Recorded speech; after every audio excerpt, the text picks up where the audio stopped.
Aksent var değil mi? Doğru. Noter düşünmeyin. Ettiysem hala.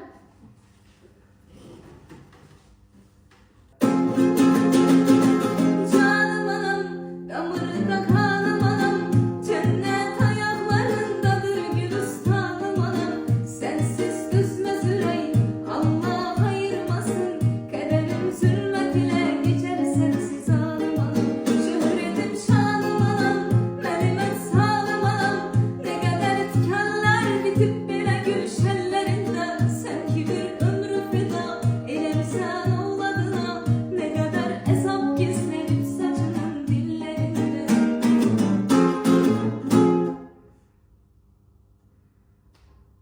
Hadi, bir görürüz.